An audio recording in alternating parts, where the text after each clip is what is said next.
Next अभी क्या है, amount of depreciation.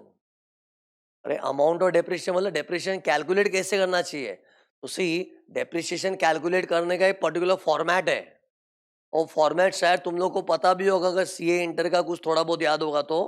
But anyways मैं तो सिखाऊंगा ही डिटेल में। बट वो फॉर्मेट अपने को मैकेनिकली उसके पीछे भी लॉजिक समझना है। जैसे सी, इफ यू रिमेंबर, डेप्रिसिएशन का कुछ ऐसा फॉर्मेट होता है, ये देखो। रिमेंबर मतलब बेस्ड ऑन सीए इंटर का मेमोरी अगर होगा तो ये देखो, डेप्रिसिएशन के लिए कुछ इस तरह का फॉर्मेट होता है। बट सी, मैं क्या चाहता हूँ, ये फॉर्मेट के पीछे लॉजिक क्या है अपने को समझना है। मतलब ये फॉर्मेट के पीछे क्या सोच है वो अपने को समझना है। ओके, तो इन शॉर्ट अभी हम लोग क्या पढ़ रहे हैं मालूम है, डेप्रिसिएशन का फॉर्मेट क्या है। और वो फॉर्मेट से अपने को ये देखो स्क्रीन पर, इधर डेप्रिसिएशन की अमाउंट कैसे कैलकुलेट होती है। ये देखो क्वेश्चन मार्क क्या किया मैंने, अमाउंट के ऊपर। थियरी का नाम ही क्या है, अमाउंट ऑफ डेप्रिसिएशन। क्योंकि डेप्रिसिएशन का अमाउंट ही तो मैंने ना, यहाँ वहाँ की बात करके क्या मतलब है। अल्टीमेटली कंप्यूटेशन में डेप्रिसिएशन का अमाउंट क्या आना चाहिए वो मेन है ना। नो डाउट अपने को रेट्स का जानकारी होना चाहिए, मेथड का जानकारी होना चाहिए, लेकिन अल्टीमेटली इधर डिडक्शन के टाइम क्या अमाउंट आएगा, दैट इज इंपॉर्टेंट। तो सी, उसके लिए मैंने देखो एग्जाम्पल लिया हुआ है, ये देखो ये मेरा एग्जाम्पल है। ओके, नाउ अज्यूम करो अपने पास एक ब्लॉक ऑफ मशीनरी है। ये जो मैंने बताया स्क्रीन पर, ये ब्लॉक है, और ये ब्लॉक के अंदर ये तीन जो ब्लू वाली तीन मशीन है ना, ये पुरानी मशीन है। ऐसे अज्यूम करो ये तीन पुरानी मशीन है, और ये जो दो रेड वाली मशीन है ना, these are new machines. Means अपने पास तीन मशीन पहले से थी, दो और मशीन ड्यूरिंग द ईयर हम लोग ने परचेज किया था।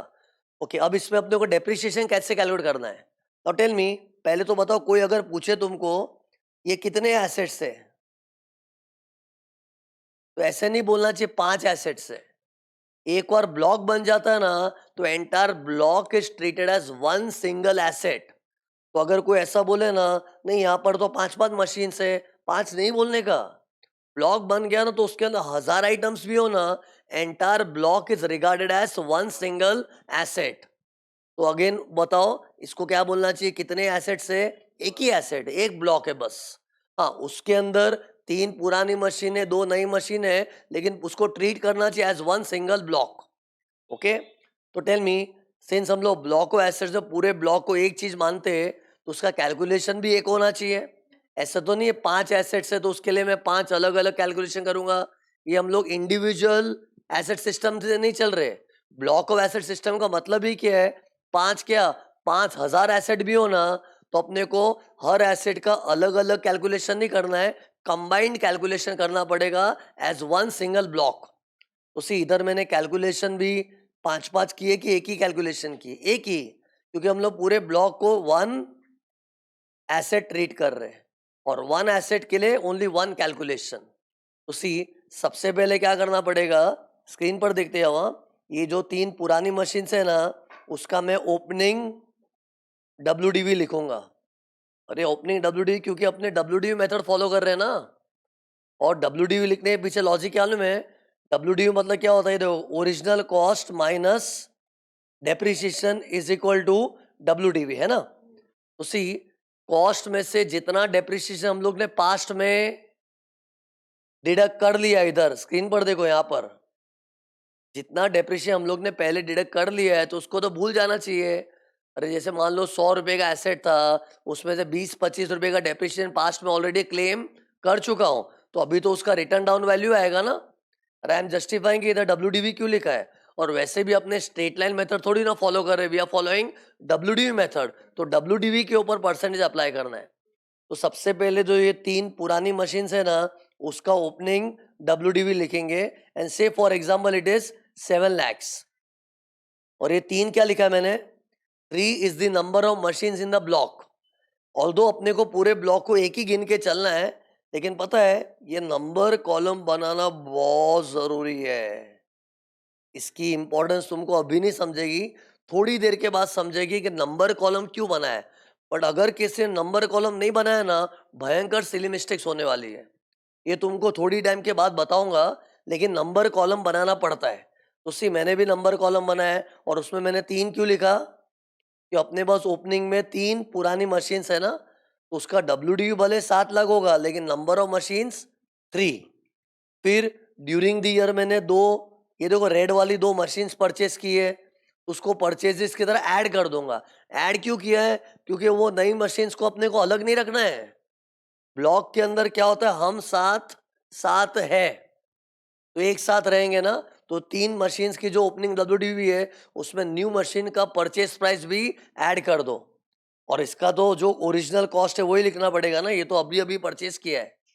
और ये मैंने 2 क्या लिखा है, number of new machines purchased, तो अपने पास अभी टोटल कितनी मशीन हो गई, 5।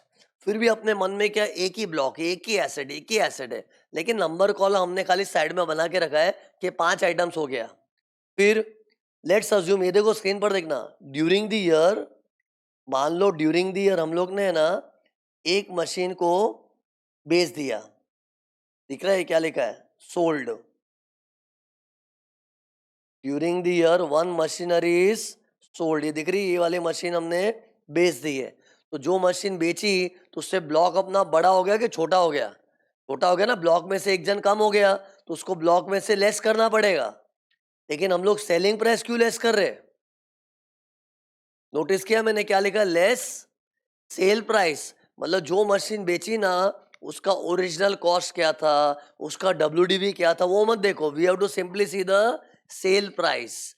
तो अगर वो 100 रुपए में बेचा तो 100 रुपए ही आएगा, एग्जैक्ट सेल प्राइस लिखना है। बाद में उसका कॉस्ट क्या था, उसका डब्ल्यूडीवी क्या है, वो मत देखो, we have to write the sale price. अभी इधर सेल प्राइस क्यों लिखा जा रहा है उसके पीछे मैं रीजन बताऊंगा, एक बार मेरे को कैलकुलेशन खत्म करने दो। तो क्या था, जो मशीन हमने बेची है स्क्रीन पर दिखते हो ये वाली मशीन, उसका हम लोग सेलिंग प्राइस लेस कर देंगे, और वो सेलिंग प्राइस कितना है, 1 लाख, अज्यूम करो 1 लाख क्वेश्चन में दिया होगा।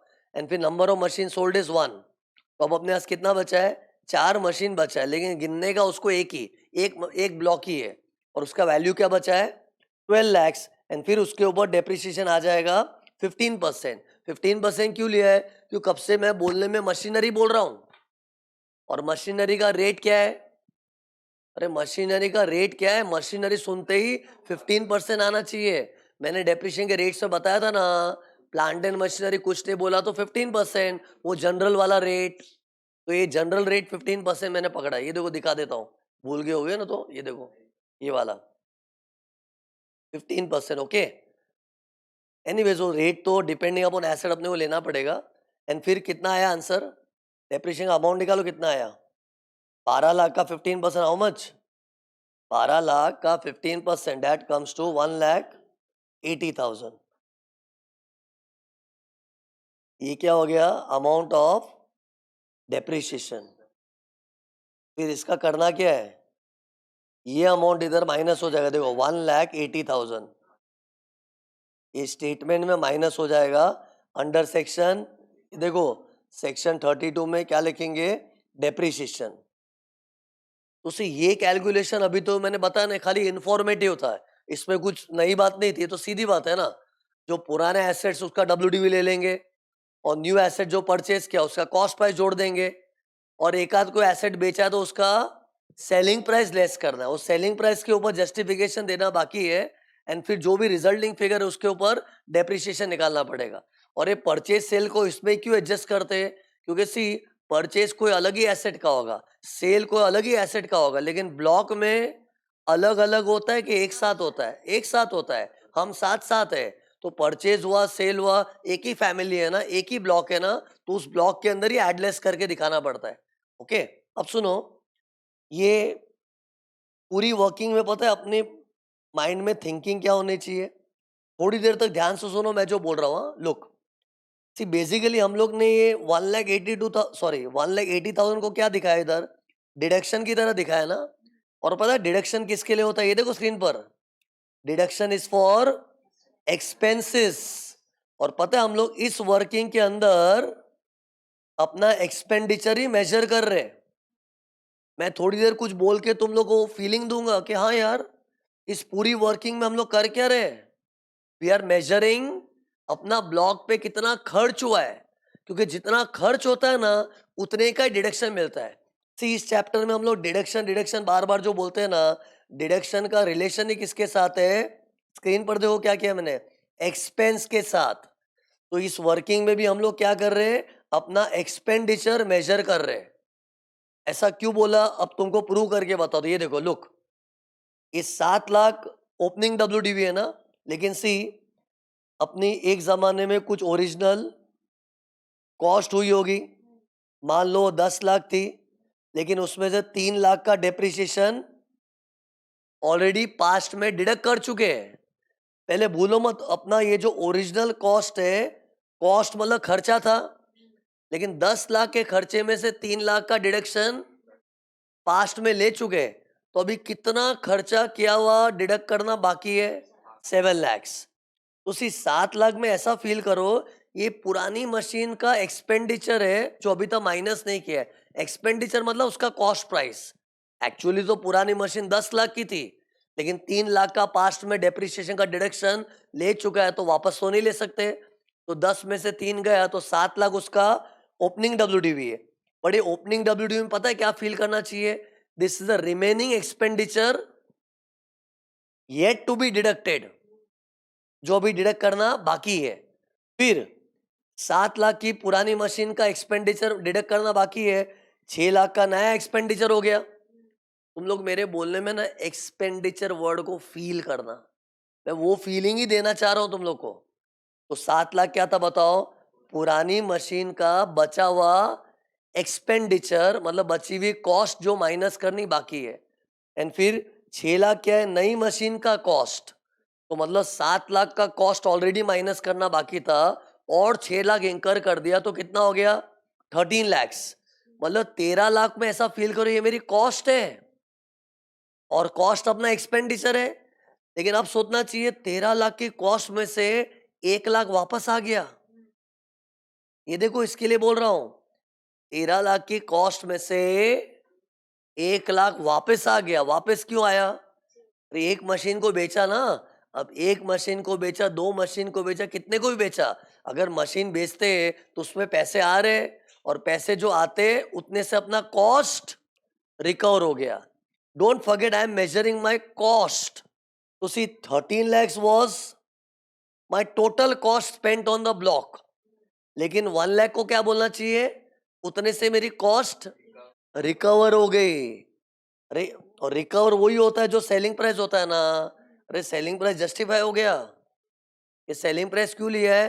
क्योंकि अपने को ये पूरी वर्किंग में करना ही क्या है, अपने को मेजर करना है अपना कितना एक्सपेंडिचर है, मतलब कितने पैसे जा रहे, कितने आ रहे, अपना नेट खर्च कितना हुआ है, वो मेजर करना है। क्योंकि ये देखो स्क्रीन पर, खर्चों का होता है डिडक्शन, तो अपने को खर्चा मेजर करना है इसमें। और जब अपने को खर्चा मेजर करना है, तो अपने एसेट जो गया उसका सेलिंग प्राइस में इंटरेस्ट रखेंगे, तो सेलिंग प्राइस से अपनी एक्सपेंडिचर रिकवर हो गई है। उसी वापस बताओ, ये 7 लाख में क्या बोलना चाहिए? ये पुरानी मशीन की बची हुई कॉस्ट है। फिर 6 लाख क्या था? नई मशीन की नई नवेली कॉस्ट। तो अपना टोटल कॉस्ट कितना है? 13 लाख। लेकिन 13 लाख की कॉस्ट में से 1 लाख वापिस आ गया, तो अब 12 lakh is the remaining cost. Feel the word cost. Cost मतलब मेरा एक्सपेंस हो गया, बस एक्सपेंडिचर का डिडक्शन है इधर। लेकिन ये 12 लाख की कॉस्ट माना कि मेरा ये एक्सपेंडिचर है, लेकिन इसको एक झटके में माइनस नहीं कर सकते ना, क्योंकि ये एसेट्स लोग है, 20-20 साल की उम्र लेके आते हैं, और अपना जो स्टेटमेंट है ये तो खाली 1 ईयर का है। इसलिए हम लोग इसका एक पोर्शन, मतलब 15% एक पोर्शन ही डिडक्ट करते हैं।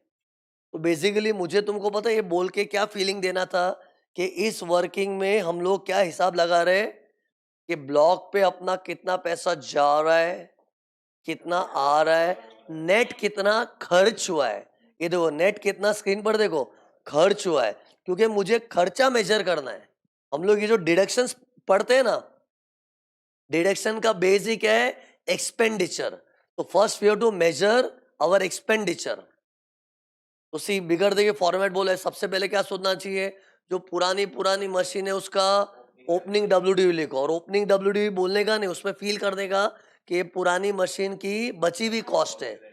ओरिजिनल कॉस्ट में से कुछ तो डेप्रिसिएशन का माइनस कर चुके हैं, ये बची हुई कॉस्ट है, मतलब ये अपना एक्सपेंडिचर बचा हुआ है। फिर नया एक्सपेंडिचर और इंकर किया तो वो ऐड हो जाता है परचेज। फिर थोड़ा बहुत पैसा रिकवर हो गया तो अपना एक्सपेंडिचर कम हो जाता है। इस तरह से पता चलता है लास्ट में, ये देखो कि अपना नेट कितना एक्सपेंस हुआ है ब्लॉक पे, लेकिन उसको पूरा एक झटके में इधर माइनस नहीं कर सकते क्योंकि ये एसेट्स है, तो उसका थोड़ा-थोड़ा करके माइनस करना होता है। मैंने बोला डेप्रिसिएशन तो बहाना है, एसेट की कॉस्ट को घटाना है, लेकिन इधर एसेट की कॉस्ट 12 अलग हो गई, लेकिन उसको थोड़ा-थोड़ा करके घटाएँगे, 15% लिया है क्योंकि मशीनरी का एग्ज़ाम्पल था इसलिए। ओके, नाउ टेल मी, ये 1,80,000 माइनस हो गया ना? अब पता है क्या सोचना चाहिए? चलो 12 लाख की कॉस्ट में से 1,80,000 का तो डिडक्शन मिल गया। अब कितना बचा है? सेंटेंस फील करो, समझेगा। क्या बोला? चलो 12 लाख की कॉस्ट में से 1,80,000 का तो डिडक्शन मिल गया, तो अब कितना बाकी है? 12 लाख में से 1,80,000 गया तो 12 लाख में से 1,80,000 गया तो 10,20,000। तो ये 10,20,000 नेक्स्ट ईयर माइनस करेंगे। तो एसेट्स लोग का तो रिवाज ही है थोड़ा थोड़ा करके डिडक्शन लेने का। एसेट्स पे अपना खर्चा होता है, लेकिन वो कॉस्ट एक झटके में नहीं, थोड़ा थोड़ा करके माइनस करते हैं। तो 12 लाख में से फिलहाल 1,80,000 माइनस हो गया, तो बचा कितना? 10,20,000। तो ये देखो 10,20,000 है ना, ये नेक्स्ट ईयर ओपनिंग डब्ल्यूडीवी की तरह ट्रीट होगा। क्या 10,20,000 को क्या बोले नेक्स्ट ईयर? Opening WD. फिर नेक्स्ट ईयर अगेन कुछ हम लोग परचेज करेंगे तो अपना कॉस्ट बढ़ जाएगा, एंड कुछ बेचेंगे तो अपना कॉस्ट रिकवर हो जाएगा, एंड फिर पता चलेगा कि at the end of next year अपना कॉस्ट क्या है। अरे मतलब मैं ये बोलना चाह रहा हूँ, फॉर्मेट में पढ़ाने ऐसा कुछ नहीं है, प्लस माइनस सबको समझता है यार, लेकिन फीलिंग ये डालना है क्योंकि कॉन्सेप्ट क्लियर होगा ना, तो आगे कोई कोई बड़ी बड़ी चीज तुम लोग को डाइजेस्ट होगी। तो क्या कॉन्सेप्ट बताना है कि अपने ब्लॉक में मेजर करने का, कितना पैसा जा रहा है और कितना आ रहा है। आ कहाँ से रहा है?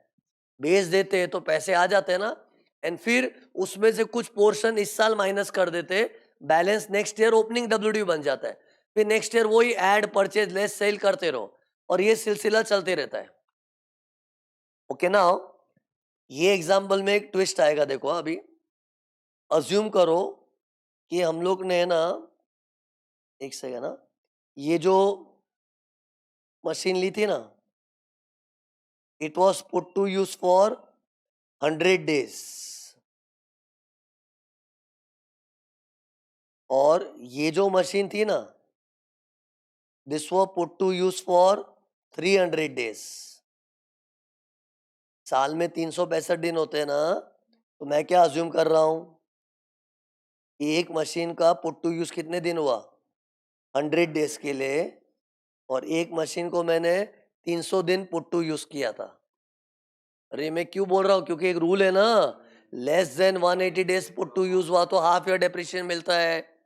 अब ये नॉलेज कैसे यूज करोगे इधर? अरे एक तरफ एक ऐसी मशीन है जिसका यूज सिर्फ लेस देन 180 डेज है, और एक ऐसी मशीन है जिसका पुट टू यूज सिर्फ फॉर मोर देन 180 डेज। अरे तो क्या करना है? Tell me. मैं ये पुरानी मशीन के लिए कुछ नहीं बोल रहा हूँ, मालूम है, क्योंकि 180 डेज का rule is only in the year of purchase. पहले से पढ़ाया था ना, it is only in the year of purchase 180 days check करते हैं। तो ये जो रेड वाली मशीन है ना, ये मशीन अभी परचेज की है ना, और जब परचेज होते हैं ना, तब अपने 180 डेज का नाटक करते हैं। तो सी, अब ऐसे में पता है क्या बोलना चाहिए? देख भाई, एक 180 डेज से ज्यादा है, एक लेस देन 180 डेज से, लेकिन आखिर है तो एक ही परिवार के सदस्य, तो उनको एक ही ब्लॉक में शामिल करके रखना पड़ेगा। क्योंकि सी, एक बार ब्लॉक बनता है ना, तो क्या बोलना चाहिए? हम साथ साथ है।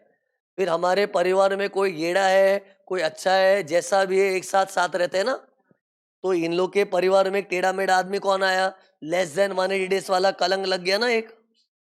लेकिन है तो हमारे परिवार का सदस्य, जैसा भी है, टेढ़ा है पर मेरा है, बोलते हैं ना।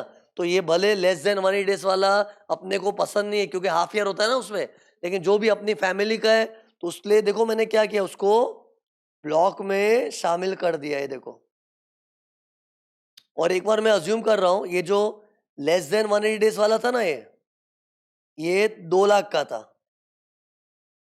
अरे ये कॉस्ट है उसकी। और ये 300 डेज जिसका पुट टू यूज था ना, ये 4 lakhs उसकी कॉस्ट है। अरे मैंने ये उसकी कॉस्ट अज्यूम की है।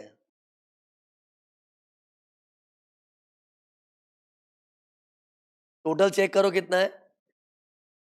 टोटल ये 2 लाख है, ये 4 लाख है, टोटल तो 6 लाख है ना। तो ये देखो मैंने 6 लाख ही डाला है। अरे इन शॉर्ट, पहले तो चाहे 180 डेज और मोर हो के लेस हो, जैसा भी अपने फैमिली का ही है ना, तो उसको ब्लॉक में शामिल कर दो। लेकिन लास्ट में क्या करेंगे मालूम है? ये देखो लास्ट में, ये देखो इसके अंदर 12 लाख के अंदर दोनों घुसे हुए हैं ना। कौन दोनों? 100 डेज वाला भी, 300 डेज वाला भी। फिर बाद में क्या करना पड़ेगा लास्ट में? लास्ट में अपने को है ना, ये जो स्क्रीन पर देखना है, लेस देन 180 डेज वाला है ना, उसको कोने में लेके चमाट मारना पड़ेगा। कोने में लेके चमाट मारना पड़ेगा। चमाट मतलब लेस देन 180 डेज वाले हाफ ईयर। अरे आधे साल का ही मिलता है ना यार। गवर्नमेंट क्या चाहती है? 180 डेज और मोर यूज करो। लेकिन अपने फैमिली में एक टेढ़ा आदमी आ गया है जो लेस देन 180 डेज है, तो पहले तो क्या बोलना चाहिए? जैसा भी देखो है तो हमारे फैमिली का है ना, तो उसको ब्लॉक के अंदर डाल दो। लेकिन पूरा ब्लॉक बना के स्क्रीन पर देखो, जब लोग लास्ट में यहां पहुंचते हैं ना, तब अपने को क्या करना चाहिए? उस टेढ़े को कोने में लेके चमाट मारने का। कोने में कैसे लेने का? देखो मैं कोने में लेके बताता हूँ। ये देखो, कोने में लेने का मतलब ये देखो, उसको स्प्लिट करना पड़ेगा। उसको स्प्लिट करना पड़ेगा। कितना है अमाउंट? क्या है उसका? ये देख। अरे ये जो अपना लेस देन 180 डेज वाला है ना, जिसको चमाट मारने का है, उसका कॉस्ट क्या दिया था मैंने? 2 लाख। एंड डू एग्री वो 2 लाख इसके अंदर शामिल था? ये 6 इन दोनों को मिला के तो है, 2 और 4 को मिला के। तो ये 2 लाख को अपने अलग कर देंगे। उसको बोलेंगे चल साइड में आ, तेरी पिटाई होगी अभी। और पिटाई मतलब क्या करेंगे? उसको मल्टीप्लाई बाय 15% डेप्रिसिएशन तो है, और उसको हाफ करेंगे। आधे साल का डेप्रिसिएशन मिलेगा ना, और आधा साल मतलब हाफ हो गया, या फिर इंटू 6/12 मतलब हाफ ईयर हो गया ना। एंड फिर बचा हुआ अमाउंट कितना है? एक से ना, बची हुई अमाउंट जो थी ना, बची हुई अमाउंट को क्या करेंगे हम लोग? इसको फुल ईयर देंगे। बचा हुआ अमाउंट कितना? 10 lakhs। इसके ऊपर 15% डेप्रिसिएशन फॉर फुल ईयर। तो अमाउंट बता कितना आया? कैलकुलेट करो बराबर से। ये देखो आंसर क्या आ गया। इसका आंसर क्या आया? 2 लाख का 15%, उसका हाफ ईयर मतलब कितना? 15,000। और इसका 15% के हिसाब से फुल ईयर है, हाँ? तो कितना? 1,50,000। सी 10 लाख के अंदर मैंने ये बॉदर नहीं किया कि ये कौन है। कौन मतलब जूना, पुराना, 180 डेज से मोर वाला। क्योंकि सी, एक बार ब्लॉग बनता है ना, तो पुराना वाला, नया वाला, ये वाला, वो वाला, ऐसा बात नहीं कर देगा। ब्लॉक में गया तू मैं, ये वो नहीं होता है। ब्लॉक पूरा एक ही चीज है। ये तो हमने, सुनो, ये भी हमने जो किया है ना, स्क्रीन पर देखो, ये भी हमने थोड़ा है ना ब्लॉक के खिलाफ जाके किया है। सी ब्लॉक का उसूल क्या बोलता है? हम साथ साथ है, वो एक जुट करके एक ही चीज है। लेकिन क्या करे, लेस देन 180 डेज के रूल की इज्जत भी तो करनी पड़ती है ना। तो उसकी खातिर हमने ब्लॉक को तोड़ा। तोड़ के क्या किया? उसको कोने में लेके चमाट मार दिया। लास्ट लेक्चर में सिस्टम पढ़ा गया था, उसके बाद क्या था? अमाउंट। तो डेप्रिसिएशन का अमाउंट कैलकुलेट करने का फॉर्मेट सिखाया। पहले ओपनिंग डब्ल्यूडी लिखा, फिर ऐड परचेज। फिर परचेज को मैं बोल रहा था दो पार्ट में दिखाओ, 180 डेज और मोर वाला, और लेस देन 180 डेज वाला। अलग अलग दिखाएंगे तो अपने लिए इजी रहेगा कि लास्ट में अपने को लेस देन 180 डेज वाले को कोने में लेके चमाट मार देना। तो पहले प्रेजेंटेशन में अलग अलग दिखाओ ना। तो ये देखो, ये ओपनिंग डब्ल्यूडी हो गया, फिर 180 डेज और मोर वाला परचेज, फिर लेस देन 180 डेज वाला परचेज, फिर टोटल आ गया। फिर क्या करना चाहिए, एक आध कोई एसेट ब्लॉक में से बिका है तो उसका क्या माइनस करते बताओ, सेलिंग प्राइस माइनस कर देंगे। एंड फिर जो आंसर आया ना उसमें से अपने को लेस देन 180 डेज वाले को कोने में लेके चमाट मारना है, मतलब उसको स्प्लिट करना है, उस पे हाफ ईयर और बैलेंस पे फुल ईयर। तो ये सीख लिया। अब सुनो, अमाउंट और डेप्रिसिएशन के बाद अगली थियरी क्या है, ये चालू हो रहा है ये। नहीं तो क्या नींद के नशे में लगे अचानक क्या चालू हो गया, मैंने फॉर्मेट पढ़ा दिया ये वाला। अब क्या चालू कर रहा हूं, सेल ऑफ एसेट्स की थियरी, बहुत इंपॉर्टेंट, कम ऑन हिम्मत रहो, come on. Sale of asset की थियरी चालू हो रही है। तो लुक,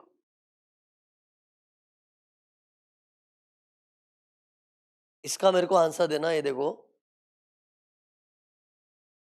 अभी मैंने जो एग्जांपल दिया था वो सेम एग्जांपल है। ये देखो अपना ब्लॉक है, उसमें 3 पुरानी मशीन्स थी, 2 नई मशीन है, फिर टोटल 5 मशीन का ब्लॉक एक था। फिर मैंने क्या अज्यूम किया था, बताओ, उसमें से एक मशीनरी को हमने बेच दिया था, सोल्ड। एंड फिर उसका मैंने वर्किंग कुछ इस तरह से बनाया था ना, है ना। ओके, वर्किंग वापस देखो ना, एक अच्छा चीज मेरे को पूछ बताना तुमको इसमें। इस वर्किंग में पहले ओपनिंग डब्ल्यू लिखा, ओपनिंग डब्ल्यू, फिर ऐड परचेजेस, फिर सेल्स में हम लोग ने सेलिंग प्राइस देखा, फिर इसके ऊपर हम लोग ने क्या किया, डेप्रिशिएशन कैलकुलेट किया ना। और वही लेस देन 180 डेज वाला तो स्प्लिट करके करना पड़ता है। लेकिन अब सुनो नया पॉइंट, ये जो मशीनरी हमने बेची है, दिख रही है ये मशीन हमने बेची है, इसके प्रॉफिट और लॉस का क्या, बहुत इंपॉर्टेंट चीज चालू हो रहा, प्लीज सुनो ना। हमने जो एक मशीन बेची है ना, स्क्रीन पर देखो, इसको बेचा है, इसको देखो, ये इस मशीन को बेचा है, तो इसके बेचने के प्रॉफिट और लॉस का क्या। हमने बचपन से अकाउंट्स में सीखा हुआ है, जब कभी भी कोई एसेट बेचते हैं तो उसके प्रॉफिट और लॉस का फैसला करो। प्रॉफिट हुआ तो पीएनएल क्रेडिट साइड, लॉस हुआ तो पीएनएल डेबिट साइड। चलो इनकम टैक्स में पीएनएल अकाउंट नहीं बनाते, लेकिन इनकम टैक्स में 5 वर्ड्स में there is something called capital gains, और एसेट बेचने का कैपिटल गेन्स बनता है। तो चलो इधर पीएनएल अकाउंट टर्म्स में बात नहीं करना, लेकिन कैपिटल गेन्स टर्म्स में तो बात करना पड़ेगा ना। तो ये तो परंपरा है, चाहे अकाउंट्स हो के टैक्स हो, अगर कोई एसेट बेचा तो उसके प्रॉफिट लॉस का फैसला करने का। तो एसेट अपने को पड़ा कोई अलग अमाउंट पे होता है, उस पे डेप्रिसिएशन भी क्लेम किया होता है, और बेचते हैं तो कुछ अलग ही प्राइस मिलता है।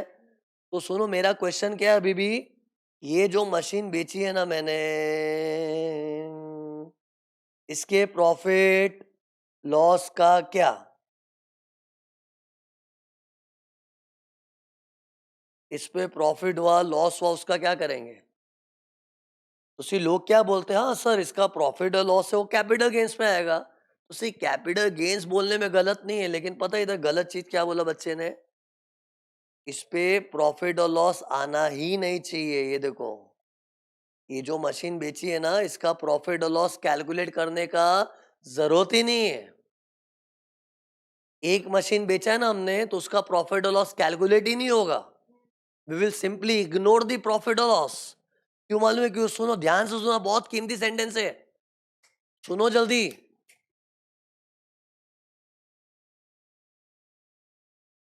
तो ये जो मशीन मैंने बेची है ना, इसके प्रॉफिट और लॉस को अपने को कैलकुलेट करना ही नहीं है, क्योंकि सुनो, ऐसा डायलॉग सुनो मेरा, इतने बड़े ब्लॉक में से एक मशीन चली भी गई, उससे क्या फर्क पड़ा, ब्लॉक पहले भी था, अभी भी है, और जो चीज पहले भी थी अभी भी है, तो उसको सेल ही मत गिनो। और न गिनेंगे उसको सेल, न बातें होगी प्रॉफिट लॉस की। माना कि एक मशीन को हमने बेचा है, लेकिन एक मशीन को बेचा ना, एक ब्लॉक में कितने एसेट्स है, 5, तो 5 मशीन में से एक चली भी गई, तो फिर भी ब्लॉक का अस्तित्व अभी भी कायम है। सी तुम लोग भूलो मत, हम लोग 4 asset, 5 asset, 6 asset, asset wise नहीं गिनते, हम लोग पूरे झुंड को, पूरे ब्लॉक को एक ही वस्तु गिनते। तो वो ब्लॉक पॉइंट ऑफ व्यू से सोच, ये देख ब्लॉक पहले 5 एसेट्स का था, अभी 4 एसेट्स का हो गया है, लेकिन 5 4 क्यों देखने का, ब्लॉक पहले भी था, अभी भी है। और जो चीज पहले भी थी अभी भी है, तो उसको सेल गिनना ही नहीं चाहिए। और न गिनेंगे उसको सेल, ना बात होगी प्रॉफिट लॉस की। मतलब इन शॉर्ट अगर कोई पूछे ना कि सर ये जो हमने मशीनरी बेची है ना, उसके प्रॉफिट और लॉस का क्या, तो उसको क्या बोलना चाहिए, इग्नोर। और उसको बोलना चाहिए किस बात का प्रॉफिट लॉस, कहाँ सेल हुआ है। एक मशीन गई है तो उससे क्या फर्क पड़ गया, ब्लॉक तो पहले भी था, अभी भी है। और हम लोग ब्लॉक को एक अलग नजर से देख रहे कि वो एक चीज है वो। अब अंदर की चीजें है नहीं है, क्या फर्क पड़ता है। हाँ चलो, ऐसा होता ना पूरा का पूरा ब्लॉक बिक जाता। क्या बोला, अगर ऐसा होता ना, कैसा कैसा होता बताओ। ये देखो स्क्रीन पर देखो, इसको भी बेच दिया, इसको भी बेच दिया, सब कुछ बेच दिया।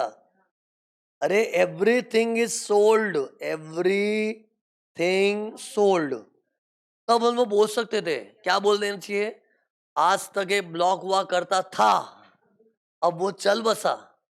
फिर अपने को ब्लॉक की कमी महसूस हो रही है, तब हम लोग सेल का हुआ मचाएंगे, सेल हो गया, सेल हो गया, कहाँ गया ब्लॉक, कहाँ गया, एक ब्लॉक था ना, कहाँ गया, बिक गया।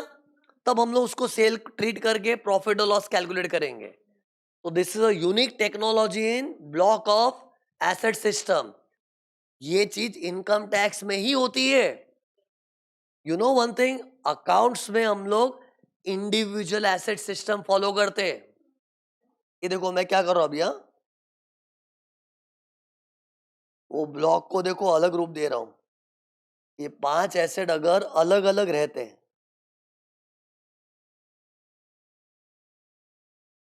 अरे मैं किसकी ड्राइंग बना रहा हूं, ये देखो individual asset system.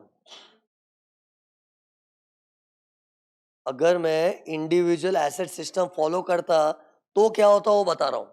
C block में मैंने डायलॉग क्या मारा था, हम साथ साथ है। लेकिन इंडिविजुअल में क्या बोलना चाहिए, हम आपके हैं कौन, हम आपके हैं कौन। तू तेरा मैं मेरा, तू तेरा संभाल मैं मेरा संभालता हूँ। मतलब ये देखो, ये पांचों एसेट है ना, इस तरह से अलग अलग जीते हैं ना, किसी को किसी की पड़ी नहीं है, तू तेरा देख मैं मेरा देखता हूँ। अरे हर एसेट को हम लोग सेपरेट एसेट की तरह ट्रीट करते हैं। इसलिए पता क्या होता है, ये देखो स्क्रीन पर देखना, कल को इस एसेट को हमने बेच दिया ना, ये देखो इसकी अगर सेल हुई तो हम लोग सेल का हुआ मचा लेते। अरे ये एसेट था, अभी नहीं है, कहाँ गया, बिक गया, हाय राम, सेल हो गया, सेल हो गया, सेल हो गया। फिर सेल का हवा मचा के प्रॉफिट लॉस तुरंत निकाल देते हैं।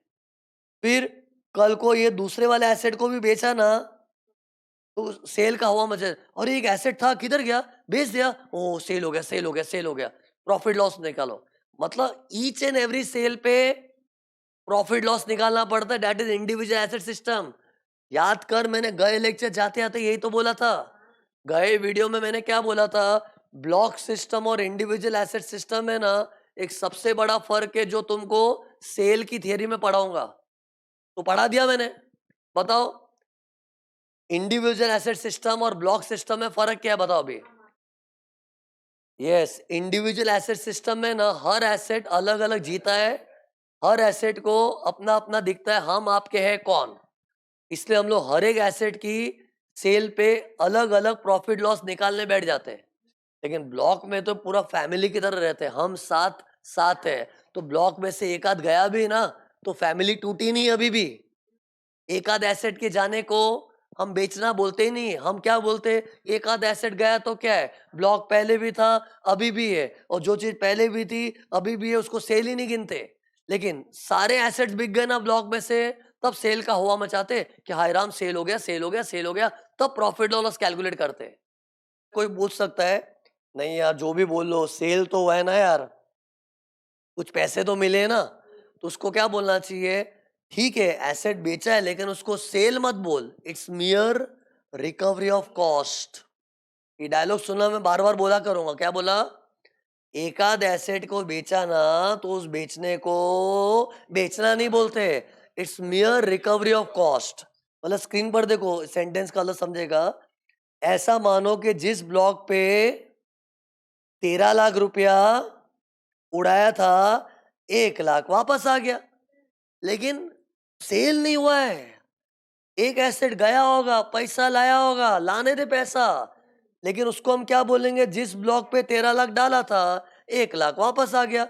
ब्लॉक की कॉस्ट रिकवर हो गई लेकिन ब्लॉक की सेल नहीं हुई है। ब्लॉक की सेल तो कब मानी जाएगी, जब सब बिक गया ना, तब बोलेंगे ब्लॉक बिक चुका है। तब हम लोग कैपिटल गेन का माहौल बनाएंगे।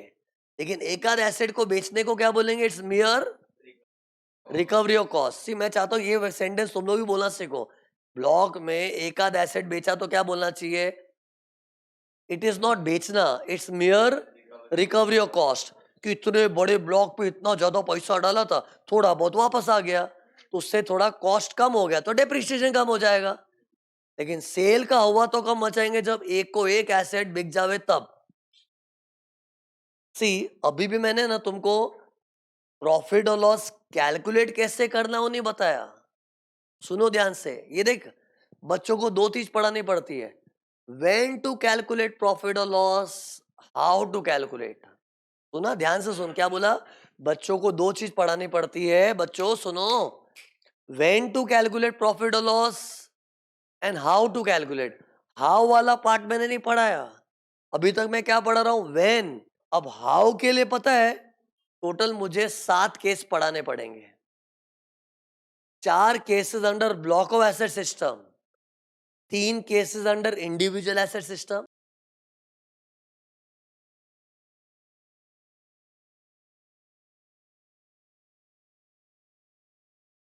नोट्स मत देखना, अभी नोट्स देखोगे मजा नहीं आएगा, नोट्स जरा भी देखना लफड़ा हो जाएगा।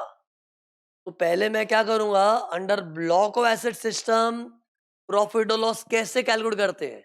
सी मैं हाउ वाला पार्ट पर, हाउ इतना तो समझ, यहाँ ब्लॉक में प्रॉफिट और लॉस कब कैलकुलेट करते, जब पूरा ब्लॉक बिकता है तभी। ब्लॉक में पूरा ब्लॉक बिकता है तभी ना। लेकिन कैसे कैलकुलेट करता है उसके लिए 4 वेराइटी है। ये देखो इधर, देखो स्क्रीन पर, under block of asset system मैंने बताया 4 केसेस होते हैं। ये देखो 4 केस रेडी है सामने, गिनाओ, 1 2 3 4। ये 4 पहले से व्यू ले लो ना, आइडिया आएगी क्या पढ़ा रहा हूँ। ये 4 केस है, पहले इसके 4 केस है ना, तो गिनती रखो,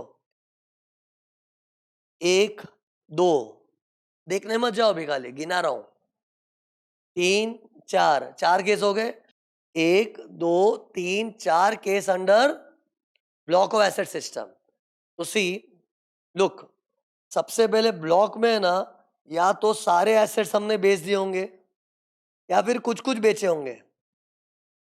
अरे ऑल सोल्ड मतलब क्या, अरे ऑल सोल्ड मतलब ये देखो 1 2 3 4 5 सबको बेच दिया, तो इसको बोलते हैं ऑल सोल्ड।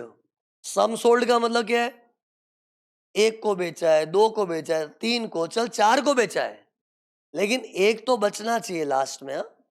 सम सोल्ड मतलब क्या है, वन और more assets are sold but the block still exists.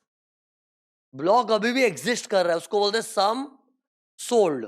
और ऑल सोल्ड में क्या, ब्लॉक को खत्म कर दूंगा मैं, ब्लॉक पूरा खत्म मतलब बिक चुका है। तो ब्रॉडली दो पॉसिबिलिटी हुई, अंदर वापस दो पॉसिबिलिटी है। ये देखो, positive balance, negative balance, positive balance, negative balance. ये पता है पॉजिटिव नेगेटिव क्या है, ये देखो, ये देख जल्दी देख स्क्रीन पर, ये क्या है, 12 लाख दिख रहा है मेरे को, बताओ ये 12 लाख माइनस में कि प्लस में, प्लस में तो पॉजिटिव बैलेंस बोलते हैं। लेकिन कभी कभी ये लास्ट आंसर है ना, ये माइनस में आता है, उसको मैं बोलता हूं नेगेटिव बैलेंस। तो पॉजिटिव नेगेटिव का मतलब ये लास्ट फिगर की बात हो रही है, ये देखो ये वाला, ये लास्ट में पॉजिटिव भी आ सकता है, नेगेटिव भी आ सकता है। और ब्रॉडली दो केस है, all sold and some sold. एक से ना, से अभी मेरा टारगेट ये नहीं है कि प्रॉफिट और लॉस पढ़ाऊं, मेरा टारगेट है ब्लॉक में अगर कोई एसेट बिकता है तो 4 केस बनते हैं। कैसे मालूम है, या तो एक आध बिका होगा या फिर सब बिक गए होंगे, तो ऐसे 2 केस हो गए। फिर बिकने के बाद जो फाइनल रिजल्टिंग फिगर आता है, ये देखो ये वाला, ये पॉजिटिव भी आ सकता है, नेगेटिव भी। अरे मुझे बेसिकली सेल की 4 वैरायटी डिस्कस करनी है, तो सेल में या तो सारे सेल या कुछ कुछ सोल्ड, फिर उसमें भी पॉजिटिव नेगेटिव, पॉजिटिव नेगेटिव, तो this way there are 4 cases. उसी स्टेप बाय स्टेप जाते हैं ना। पहले क्या करूंगा मैं, केस 1। केस 1 क्या है बताओ? अरे फर्स्ट केस क्या है? ऑल सोल्ड और लास्ट में पॉजिटिव बैलेंस बचना चाहिए। तो मुझे बताओ, स्क्रीन पर देख के बताओ, मैं एग्जाम्पल में क्या चेंज करूं बताओ? ये नंबर कॉलम दिख रहा है, स्क्रीन पर देख। नंबर कॉलम में 3 थे, 2 आ गए, 5 हो गए। और मुझे अगर ऑल सोल्ड का माहौल बनाना है तो क्या करूं? पांचों बेचना पड़ेगा ना यार, तब जाके कुछ भी नहीं बचेगा, 0 हो जाएगा। और फिर लास्ट में मुझे पॉजिटिव आंसर चाहिए। तो ये देखो स्क्रीन पर देखना, मैंने तैयारी करके रखी है। लुक, जितना बताऊं उतना देखो। लुक, ये क्या लिखा है? All sold. फील हुआ ऑल सोल्ड? अरे सोल्ड कितनी बार लिखा? 5 बार दिख रहा है। अरे पांचों एसेट को बेच दिया। सोल्ड सोल्ड, तू भी सोल्ड, सब बिक जाओ, सब बिक गए। अरे ब्लॉक पूरा खाली हो गया। अरे ब्लॉक था, अभी नहीं रहा। अब सुनो, ये फर्स्ट केस है, ये सेकंड केस है। मिक्स मत करना, अभी इस पे ध्यान मत दो। फर्स्ट केस पे गौर करो, फिगर्स देखो क्या थे। नहीं बोल रहा तो भी देख रहे, मैं मिटा दूंगा और मिटाऊंगा। देखो केस 1 को देखो। केस 1 में ओपनिंग WDV 7 लाख था, परचेज 6 लाख। नंबर पे गौर कर, 3 मशीन थी, 2 आ गई, 5 हो गई, पांचों को बेच दिया। मैंने पता है काला काला क्यों किया है? ताकि इधर तुम्हारी नजर में अट्रैक्ट कर सकूं कि भाइयों बहनों देखो, पांचों बेच दिया है। पांचों बेचना मतलब ऑल सोल्ड। ऑल सोल्ड हो गया। और लास्ट में क्या बचा? 0। एंड फिर ये देखो 3 लाख माइनस 3 लाख है कि पॉजिटिव है? पॉजिटिव है ना, क्योंकि देखो सेल प्राइस 10 लाख थी, तो 13 में से 10 जाने के बाद भी 3 लाख बचा है ना। तो इसको बोलते हैं, ये देखो स्क्रीन पर क्या लिखा, पॉजिटिव बैलेंस। केस तैयार हो गया कि नहीं? अब इसका आंसर तो बताओ क्या आएगा। सबसे पहले डेप्रिसिएशन का बताओ क्या आएगा। क्योंकि सी, डेप्रिसिएशन का बात करना जरूरी क्यों मालूम है? क्योंकि आखिर ये फॉर्मेट डेप्रिसिएशन का है, तो पहले डेप्रिसिएशन का बात करने का। तो कोई डेप्रिसिएशन का पूछे तो क्या बोलने का? भाई किस बात का डेप्रिसिएशन? ये देख, 0 को देख के क्या लगना चाहिए? 0 को देख के क्या बोलना चाहिए? भाई 0 हो गया, no assets, no depreciation. Dialogue से कन्विंस हो। No assets, no depreciation. और जब एसेट ही नहीं है, डेप्रिसिएशन किस बात का? ब्लॉक खाली हो चुका है, तो मतलब डेप्रिसिएशन इज रूल्ड आउट। उल्टेगा, एक समय को लिख लेने दो इधर। क्या बोला? नो एसेट्स, नो डेप्रिसिएशन, क्योंकि 0 है ना।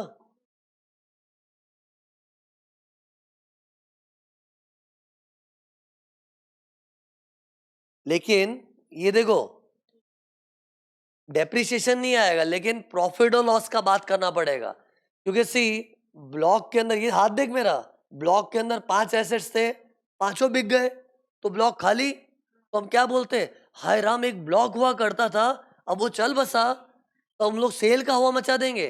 और सेल होता है तो प्रॉफिट लॉस निकालना पड़ता है। मैंने बोला था ना, ब्लॉक सिस्टम में क्या होता है, when the entire block is sold we calculate profit और लॉस।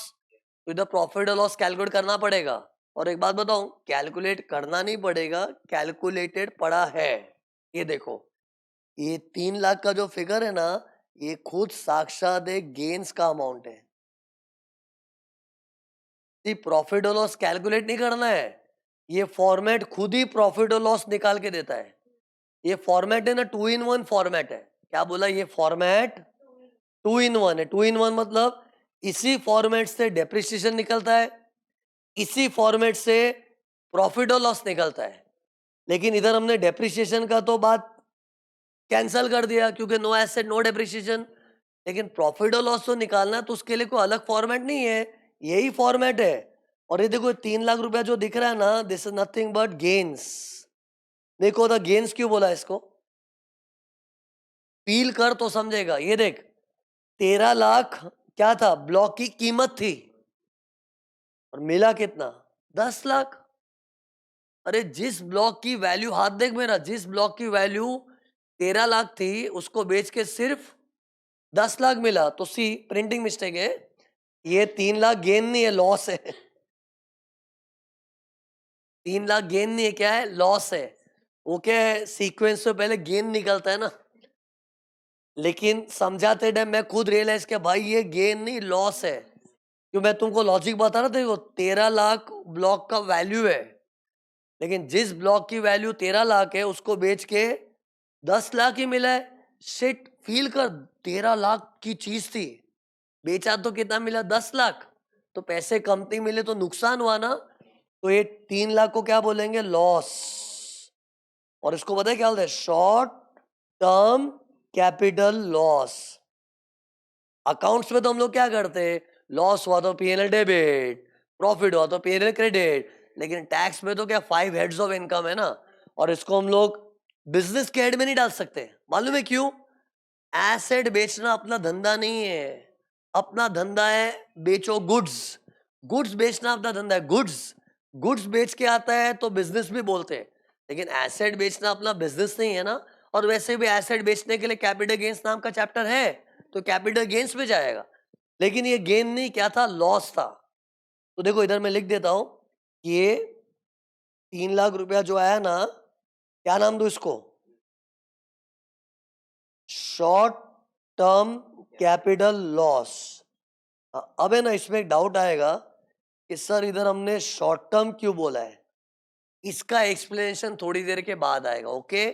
लेकिन फिलहाल के लिए रट्टा मार के चलो, under block of asset system capital gains is always short term. Why? थोड़ी देर बाद बताऊंगा। अभी बताना चालू कर दूंगा ना तो अपने क्या है, डाइवर्ट हो जाएंगे। मेरा प्लान क्या है, मेरी फीलिंग समझो। मैं एक एक करके पहले ना 1 2 3 4 चारों केस उड़ा देता हूं, फिर बताऊंगा ना कि शॉर्ट टर्म क्यों होता है। लेकिन एक बार के लिए इसमें मत सोचो, बस है रूल क्या कि इसको हमेशा शॉर्ट टर्म ही ट्रीट करना चाहिए। लिखा गया मैंने, देखो, शॉर्ट टर्म कैपिटल लॉस। अरे ये तो मालूम है ना, कैपिटल गेन्स में लॉन्ग वाला कॉन्सेप्ट भी होता है। लॉन्ग कब बोलते हैं? किसी भी एसेट को 3 साल होल्ड करने के बाद बेचते तो लॉन्ग टर्म होता है ना। लेकिन under block of asset system जूने से जूना एसेट भी हुआ तो भी रिजल्टिंग गेन और loss is treated as short term. Why? After some time. Okay, case 1 खत्म हो गया। तो इधर देखो, मैं जैसे से एक एक केस खत्म हो रहा है ना, उसको इधर में डालते होऊंगा तो अपनी फाइनल एक मस्त समरी तैयार हो जाएगी इधर। अरे पढ़ाते टाइम तो डिटेल में घुसना पड़ता है ना, लेकिन लास्ट में बच्चों को ये बाय करना पड़े, ये इंपॉर्टेंट चीज हो जाएगी। तो मेरे को बताओ, केस 1 में क्या किया मैंने? कभी भी, क्या बोला? कभी भी सब बिक जाए और एंड में पॉजिटिव आंसर आता है तो वो क्या होता है? ये देखो, शॉर्ट टर्म कैपिटल लॉस। क्या बोलते हैं? Short term capital loss. Okay, फिर सेकेंड केस क्या था? अरे सेकेंड केस सेम है लेकिन नेगेटिव आंसर चाहिए। ये 2 मिनट में खत्म हो जाए, जल्दी देखो जल्दी देखो। ये जो ऑल सोल्ड जो बताऊं वही देखने का। ऑल सोल्ड, फिर ये क्या है? Negative balance. चेक करो इधर, ऑल सोल्ड जैसा लग रहा है? अरे नंबर कॉलम को देखना तो समझेगा। नंबर में 3 था, 2 आया, 5 हो गया, लेकिन पांचों बेच दिया। पांचों पांचों के पांचों बेच दिए, मतलब ऑल सोल्ड। और लास्ट में क्या बचा? अंडा। और ये देख, नेगेटिव बैलेंस था ना, आंसर दिख रहा नेगेटिव है, 1 lakh.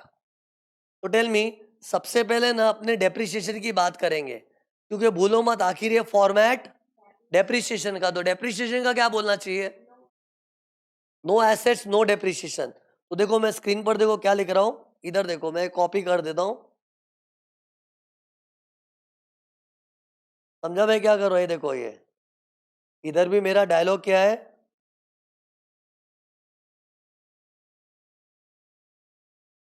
No assets no depreciation. बराबर ना, क्योंकि जीरो है ना, और मैंने जीरो को देख के लिखा है क्योंकि जीरो देख के तो माइंड में है नो एसेट नो डेप्रिसिएशन। उल्टे का इसमें क्या बोलना चाहिए? प्रॉफिट और लॉस कैलकुलेट होगा। मैंने बताया ब्लॉक में जब पूरा ब्लॉक बिकता है प्रॉफिट लॉस निकालते हैं। और सी, प्रॉफिट और लॉस के नाम पे ये देखो, ये जो 1 लाख दिख रहा है ना, ये क्या है? This is gains. ये गेन क्यों है बताओ? ऐसे नहीं, ऐसा फील करने का। जो ब्लॉक की वैल्यू 13 लाख थी लेकिन उसको बेच के 14 लाख मिला। महसूस करोगे तो समझता, फीलिंग चाहिए पढ़ते टाइम, खाली कान नहीं चाहिए, फीलिंग भी चाहिए। कान में तो बहुत जाता है, पकता है सुन के बहुत बार, फीलिंग रहता तो मजा आता है।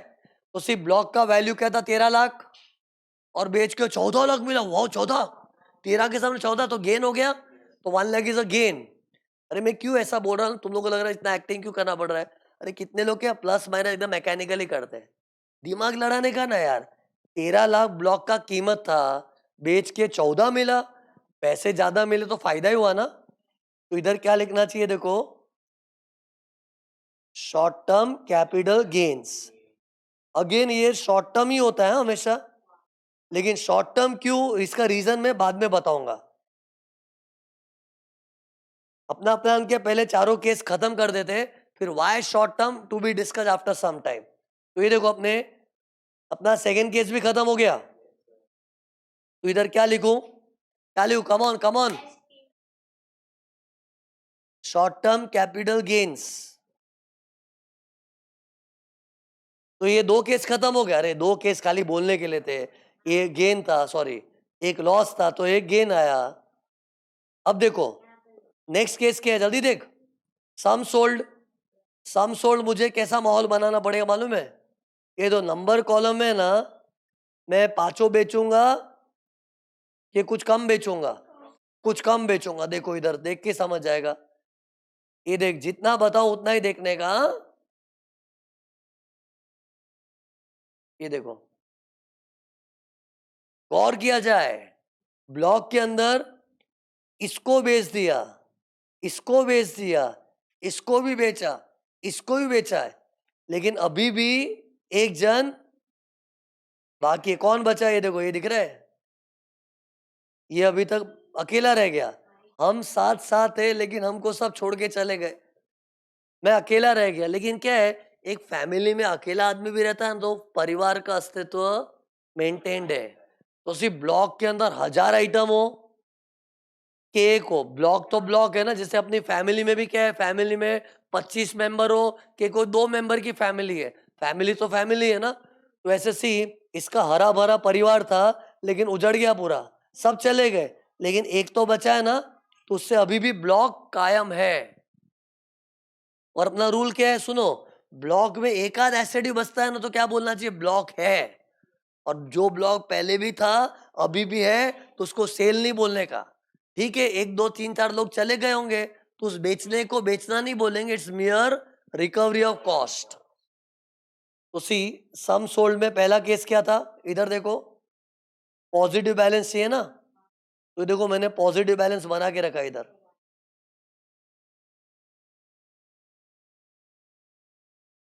दिख रहा है पॉजिटिव बैलेंस।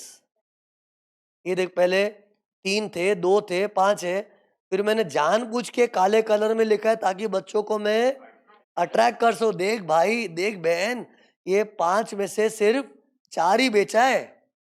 तो 4 बेचा मतलब जो भी है, एक तो बचा है ना, तो इसको क्या बोलते हैं, ऑल सोल्ड के सम सोल्ड, सम सोल्ड। ओके नाउ, परंपरा के अनुसार इस वर्किंग में पहले डेप्रिसिएशन का बात करने का, फिर प्रॉफिट और लॉस का। तुम लोगों ने थोड़ी देर पहले सेंटेंस सुना था मेरा, this is a common format for depreciation as well as profit और लॉस।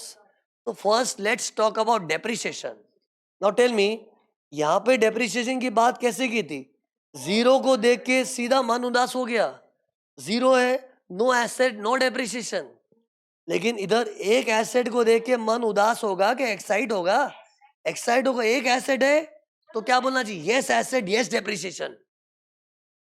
अरे ऐसे कर दे, यस, एक एसेट भी है ना, माना कि ब्लॉक में 1000 एसेट भी होते, एक भी होते, लेकिन एक है ना, तो क्या बोलना चाहिए, यस एसेट यस डेप्रिसिएशन। अरे यस के एक्साइटमेंट क्यों ना, कि डेप्रिसिएशन से डिडक्शन मिलता है, प्रॉफिट कम होता है, टैक्स बचता है। तो अपने एक एसेट भी दिखता है तो क्या बोलते हैं, यस एसेट यस डेप्रिसिएशन। लेकिन ऐसा यस यस बोल के नहीं होता है, निकालना भी पड़ता है। लेकिन इधर डायलॉग तो चिपका दो ना, यस, एक से लिख ही देता हूं, यस एसेट्स यस डेप्रिसिएशन।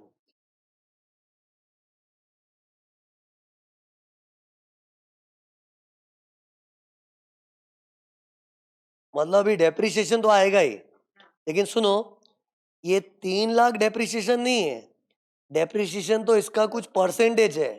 ये देखो depreciation will be at the rate of some percentage, मतलब 3 लाख का 10%, 15%, 40%, डिपेंडिंग अपॉन किस एसेट्स का ब्लॉक है। कंप्यूटर का ब्लॉक है तो 40% ले लूंगा, फर्नीचर है तो 10%। बट ये 3 लाख डेप्रिसिएशन नहीं है, 3 लाख का एक सर्टन परसेंटेज अपने को निकालना पड़े, that will be depreciation. Okay, depreciation तो हो गया, लेकिन व्हाट अबाउट कैपिटल गेन? तो ऐसे में नहीं, डायलॉग बोलना सीखो, बोलना किस बात का कैपिटल गेन, काय का? ये 4 एसेट बिके, स्क्रीन पर देखो, 4 एसेट बिके तो क्या हो गया? बॉस ब्लॉक पहले भी था, अभी भी है। 4 गए तो क्या एक तो पड़ा है ना, और जो ब्लॉक पहले भी था अभी भी है, तो उसको हम लोग सेल ही नहीं गिनेंगे, ना कहेंगे उसको सेल, ना बातें होगी प्रॉफिट और लॉस की। ठीक है, 4 एसेट गए, डायलॉग सुनो, ठीक है 4 एसेट गए, पैसा लाए ना, तो it's mere recovery of cost. मतलब स्क्रीन पर देखो, जिस ब्लॉक पे हमने 13 लाख उड़ाया था, 10 लाख वापस आ गया, सेल वेल नहीं हुआ है, 10 लाख वापस आ गया, मतलब अपनी कॉस्ट रिकवर हो गई, लेकिन ब्लॉक है अभी भी। और जीते हुए ब्लॉक पे डेप्रिसिएशन आता है। प्रॉफिट लॉस का बात कब करने हैं? जब ब्लॉक उजड़ जाए तब। इन शॉर्ट, इधर नो प्रॉफिट और लॉस। थर्ड केस खत्म हो गया, जल्दी लिखवाओ मेरे को इधर। थर्ड केस में एक सेकंड, इधर मीडिया था, ये कैपिटल गेन था, ये डेप्रिसिएशन आएगा। Yes asset, yes depreciation. Okay, last case देखो, थोड़ा विचित्र है। लास्ट केस में देखो क्या है, लास्ट केस का नाम क्या देख सकते, देखो क्या था, सम सोल्ड एंड फिर नेगेटिव बैलेंस बचना चाहिए। तो चेक करो, कम ऑन चेक करो, कम ऑन, यही तो टेस्ट है अपनी। ये देख, 3 थे, 2 आए, 5 हो गए, आए राम 4 ही बिका अभी तक, 4 है, मतलब अभी भी एक जन बचा है, तो इसको ऑल सोल्ड बोलेंगे, सम सोल्ड, सम सोल्ड। उसी सम सोल्ड होता है ना, और देखो नेगेटिव आंसर भी आया। उसी पहले तो बताओ, ये एक एसेट को देख के हम लोग एक बार तो एक्साइट होके बोलते हैं यस एसेट, यस डेप्रिसिएशन। लेकिन सुनो, डायलॉग सुना मेरा, जैसे ही नजर, ये देख, जैसे ही नजर अमाउंट पे गई, तो देखो मेरा डायलॉग ही चेंज हो गया, yes asset but no depreciation. क्योंकि डेप्रिसिएशन तो बहाना है, एसेट की कॉस्ट को घटाना है, और जब एसेट की सारी कॉस्ट ही रिकवर हो गई, तो न रही कॉस्ट, न रहा डेप्रिसिएशन। वापस बोलना पड़ेगा, बहुत कीमती सेंटेंस था। पहले ऐसा क्यों बोला, एसेट की सारी कॉस्ट रिकवर हो गई? फील करो, फील कर, स्क्रीन पर बता रहा हूं उससे, जिस ब्लॉक पे हमने 13 लाख डाला था, 14 लाख मिला। 14 लाख मतलब 13 लाख डालेला तो आ गया, उल्टे का 1 लाख ज्यादा आया। उसी मैं क्या बोल रहा था, इधर देखो, एक एसेट को देख के मेरा डायलॉग रिपीट हो रहा है, एक एसेट को देख के एक बार तो मन एक्साइट हो जाता है, यस एसेट, यस डेप्रिसिएशन। लेकिन जैसे नेगेटिव फिगर देता है ना, दिखता है ना, तो माइंड खटक जाता है, yes asset but no depreciation. क्यों? क्योंकि डायलॉग याद है, डेप्रिसिएशन तो बहाना है, एसेट की कॉस्ट को घटाना है, तो कॉस्ट तो रहनी चाहिए ना। अरे, हम लोग डेप्रिसिएशन के जरिए करते क्या है, एसेट की कॉस्ट को ही माइनस करते हैं। लेकिन यहाँ कॉस्ट की हाल देखो क्या है, कॉस्ट जो 13 लाख थी, 14 लाख वापस आ गई, 1 लाख नेगेटिव है, मतलब कॉस्ट रिकवर हुई, वो भी पूरी रिकवर हो गई। अरे जब कॉस्ट नहीं है तो डेप्रिसिएशन क्यों? तुम लोग डायलॉग याद रखो, डेप्रिसिएशन तो बहाना है, एसेट की कॉस्ट को घटाना है, लेकिन कॉस्ट रहना तो मांगता है। इससे सी इधर डायलॉग क्या मानना चाहिए, yes asset but no depreciation. इधर लिख देता हूं, यस एसेट, रेड पेन से लिखूंगा, बट नो डेप्रिसिएशन। और रीजन बोलना चाहिए, डेप्रिसिएशन तो बहाना है, एसेट की कॉस्ट को घटाना है, और इधर कॉस्ट को देखोगे ना, कॉस्ट नेगेटिव हो गया है, मतलब कॉस्ट पूरा रिकवर हो गया है। उल्टे का सुनो, कॉस्ट जरूरत से ज्यादा रिकवर हो गया, देयर इज एक्सेस रिकवरी। इसको देखो क्या बोलूंगा मैं, एक्सेस रिकवरी। और excess recovery is called short term capital gains. सुनो, क्लाइमेक्स आए, क्लाइमेक्स वाला केस है। ये जो अपना 1 लाख का नेगेटिव फिगर आया ना, इसको पहले तो क्या बोलना चाहिए? It is excess recovery. अरे मैंने रिकवरी वर्ड क्यों यूज किया है? अरे अपना डायलॉग है, जब ब्लॉक में ना कुछ कुछ एसेट्स बिकते हैं ना, तो क्या बोलते हैं? उस बेचने को बेचना नहीं बोलते, इट्स मियर रिकवरी। लेकिन कॉस्ट जरूरत से ज्यादा रिकवर हो जाती है तो उसको क्या बोलते हैं? It's an excess recovery. उसको मैंने एक्सेस रिकवरी का नाम दिया है। और इस एक्सेस रिकवरी को भी गवर्नमेंट क्या बोलती है मालूम है? Short term capital gains. अब पता है इधर एक स्टूडेंट को आर्ग्यूमेंट करना चाहिए, क्यों अभी क्यों कैपिटल गेन आ गया? आपने तो बोला था ना पूरा ब्लॉक बिकता है तभी कैपिटल गेन्स आता है। अरे आर्ग्यूमेंट होना चाहिए इधर। अभी तक मैंने क्या स्टैंड मेंटेन किया था कि ब्लॉक ऑफ एसेट सिस्टम में पूरा का पूरा ब्लॉक बिकता है ना, तब कैपिटल गेन्स आता है। लेकिन इधर हमने पूरा ब्लॉक थोड़ी बेचे है। इधर ब्लॉक में अभी भी एक एसेट बचा है ना, तो इधर स्टूडेंट को आर्ग्यू क्या करना है? सर अभी तो ब्लॉक तो बिका ही नहीं, ब्लॉक तो है। और आप तो बोले थे ना ब्लॉक पहले भी था अभी भी है, ना बोलेंगे उसको सेल, ना बातें होगी प्रॉफिट लॉस की। तो अब कहां से आ गया कैपिटल गेन? अरे कैपिटल गेन को लेके डाउट आना चाहिए। तो सी, इधर क्या बोलना चाहिए? माना कि ब्लॉक पहले भी था, डायलॉग सुनो, माना कि ब्लॉक पहले भी था अभी भी है, कुछ कुछ एसेट्स ही बिके, और कुछ कुछ एसेट्स के बिकने को बेचना नहीं बोलते, इट्स मियर रिकवरी। बट इतनी भयंकर रिकवरी कि मतलब तूने कॉस्ट जो इंकर की थी उससे भी ज्यादा आ गया, और किसी की जेब में एक्स्ट्रा पैसा आवे और वो गवर्नमेंट देखती रह जावे, ऐसा तो नहीं हो सकता। इससे टैक्स तो मारना पड़ेगा।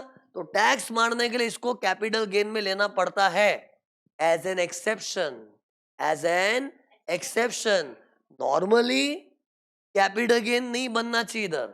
नॉर्मली हम लोग एक दो एसेट बेचते तो डायलॉग क्या मारते हैं?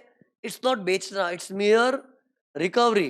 लेकिन रिकवरी के नाम पे जितनी कॉस्ट डाली थी सारी रिकवर होके कुछ एक्स्ट्रा आ गया, तो किसी के जेब में पैसा आ रहा है ना यार, और कोई कमावे और गवर्नमेंट देखती रह जावे, ऐसा तो गवर्नमेंट के जहन में नहीं है। इससे गवर्नमेंट ने बोला भाई ब्लॉक है ना, तो भी कैपिटल गेन जाने दो। इसको बोलते हैं ना, चले थे डेप्रिशिएशन निकालने, निकाला है कैपिटल गेन। अरे ये केस में अपना मूड क्या था बताओ? मूड क्या था? वन एसेट को देख के बताओ मूड क्या बना था? एक एसेट देख के मूड तो ऐसा बना था यार डेप्रिसिएशन निकालूं। Yes asset, yes depreciation. तो चले थे डेप्रिसिएशन निकालने, और कैपिटल गेन का तो माइंड में भी नहीं था। ब्लॉक है, ब्लॉक है, काय का कैपिटल, काय का कैपिटल गेन।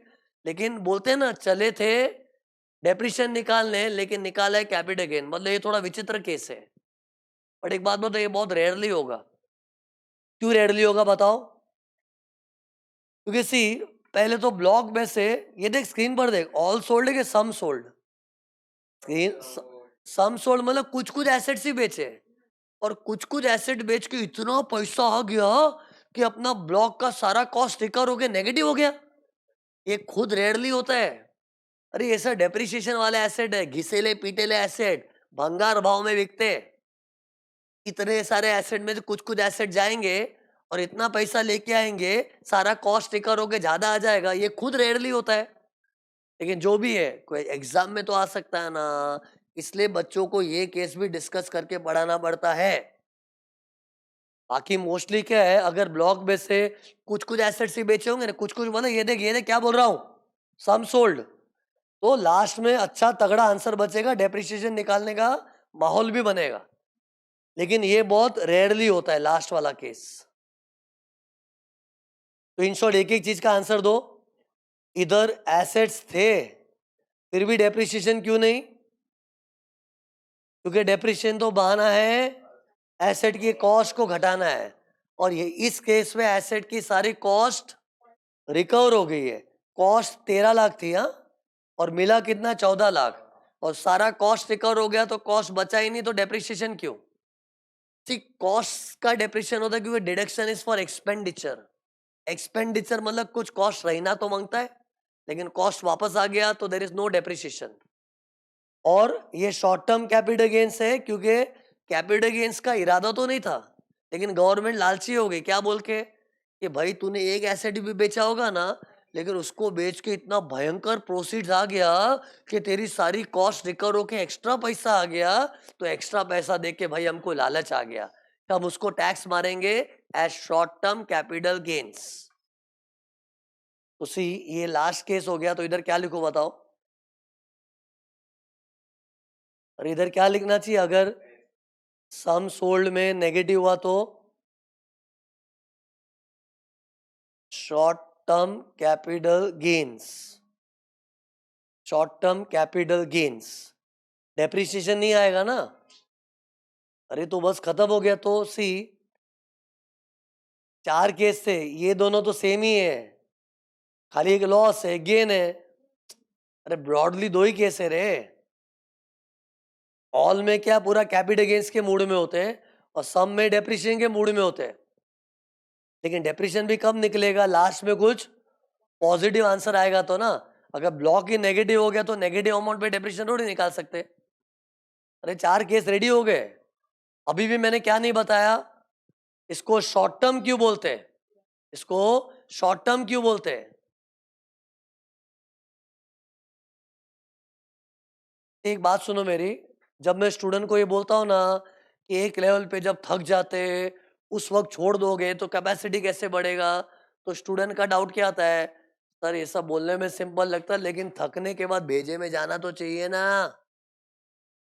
आप बोलते हो थकने के बाद भी अपने आप को पुश करो, लेकिन भेजे में गया नहीं तो वेस्टेज है ना पूरा। 1 दिन नहीं जाएगा, 2 दिन नहीं जाएगा, 3 दिन नहीं जाएगा, लेकिन अगर वो आदत लग गई ना, बुरी आदत, कि थकने के बाद छोड़ दो, थकने के बाद छोड़ दो, तो जिंदगी में कैपेसिटी नहीं बढ़ेगी। लेकिन थकने के बाद अगर पुश करने की हैबिट होगी ना, 1 दिन, 2 दिन, 3 दिन ही होगा, लेकिन एक ऐसा टाइम आएगा ना जब तुम्हारी कैपेसिटी बढ़ी हुई रहेगी। तुम लोग भी नोटिस करना, जब तुम लोग लीव पीरियड में पढ़ाई करना चालू करते हो, शुरुआत में तो क्या 3-4 घंटे में बैटरी डाउन और पूरा दिन सोते ही रहते हैं। मैं बता रहा हूँ ना, पुराने बैचेस में बता रहा हूँ, एक्सपीरियंस स्टूडेंट्स के, नया नया लीव पीरियड चालू होता है ना, मतलब पूरा पूरा दिन सोता है स्टूडेंट। लेकिन क्या धीरे धीरे कैपेसिटी बढ़ता है, और जब एग्जाम नजदीक आती है ना, 12-12, 16-16 घंटा पढ़ पाता है। वो कैपेसिटी बढ़ाना पड़ता है ना। और एग्जाम के दिनों में तो झक मार के कैपेसिटी बढ़ाना पड़ता है। 8 घंटा, कभी पूरे दिन 8 घंटा वेस्ट हो जावे ना, गिल्टी फील होता है। अगले दिन थोड़ा और पुश करता है, और ऐसे पुश पुश करके अपना लिमिट्स बढ़ता है। उसी माना के एग्जॉस्ट होने के बाद भेजे में जाता नहीं है, लेकिन वही तो चैलेंज है ना। नहीं जा रहा है, 1 दिन नहीं जाएगा, 2 दिन नहीं जाएगा, लेकिन कभी ना कभी तो अपना कैपेसिटी बढ़ेगा ना। लेकिन वो चीज कभी एक्सप्लोर ही नहीं करोगे, तो अपनी लिमिटेड कैपेसिटी में खेलते रहोगे। This is must for every CA student. You should know to push your limits. Otherwise, if you remain your limits, you will never be able to increase your capacity. और CA की पढ़ाई में तो capacity चाहिए ही। तो ये देखो, अपने 4 केस खत्म हो गए। Case 1, case 2, case 3, case 4। Okay, अब है ना, सुनो, ये पूरे चारों केस को है ना मैंने गाने में कन्वर्ट किया है। अरे इसका एक सॉन्ग है, तुमको सॉन्ग थोड़ा फनी लगेगा, लेकिन पता है मेरे लिए गाना गाना जरूरी क्यों है? क्योंकि इसकी थियरी का नॉलेज कैपिटल गेन्स तक काम आएगा।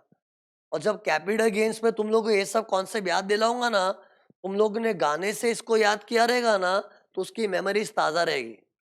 तो सुनो, मैं गाना गा रहा हूँ, लुक, गाना सुनना, इसको देखना, और मेरे गाने के बोल पे ध्यान देना। ओके? ऑल सोल्ड, सम सोल्ड, पॉजिटिव नेगेटिव, सटक लॉस, सटक जी, डेप्रिसिएशन, सटक जी। सटक लॉस मतलब शॉर्ट टर्म कैपिटल लॉस, सटक जी मतलब शॉर्ट टर्म कैपिटल गेन्स। सी, तुम लोग को गाना अजीब लगा होगा, कोई भी गाना नया आता है ना मार्केट में, पहली बार अजीब ही लगता है, लेकिन क्या है, गाना सुन सुन के बकवास गाना भी अच्छा लगने लगता है। इतने बड़े चैप्टर में से क्या चल रहा है अभी? 30 हुआ, 31 हुआ, 32 चल रहा है।